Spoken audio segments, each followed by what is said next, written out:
IPL শুরু হওয়ার আগে একটি ক্রিকেট প্রিমিয়াম লিগ ছিল, যা অজান্তে অদৃশ্য হয়ে যায়। কিন্তু কেন?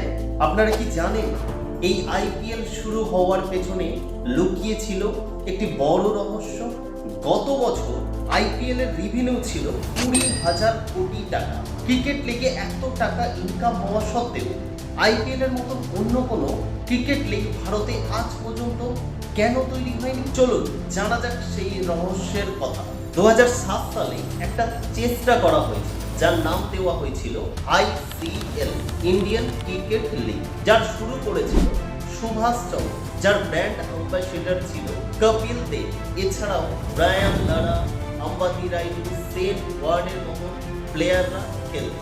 এরপরে বিসিসিআই বুঝতে পারে ইন্ডিয়া টি-20 ক্রিকেটের ফিউচার বিজনেস খুব বড় হতে চলেছে। এর সাথে 2008-এ বিসিসিআই নিজেই আইপিএল শুরু করে।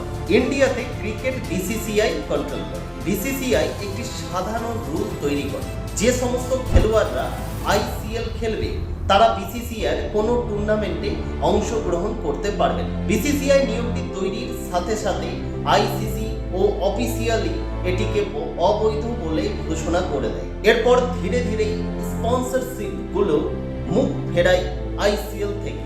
খেলোয়াড়রাও আইসিএল ছেড়ে আইপিএল এ আসতে থাকে। এভাবেই ধীরে ধীরে আইসিএল বন্ধ হয়ে যায়।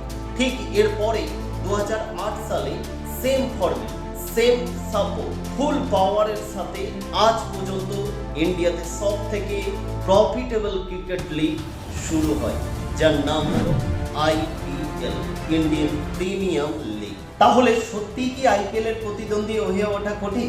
আইপিএল শুধুই একটা লিগ নাকি এটি একটি কন্ট্রোল? কমেন্টে উত্তর দিতে ভুলবেন না, এবং এরকম আরও রহস্যজনক ভিডিও পেতে আমাদের চ্যানেলের সঙ্গে থাকুন। সুস্থ থাকুন, ভালো থাকুন।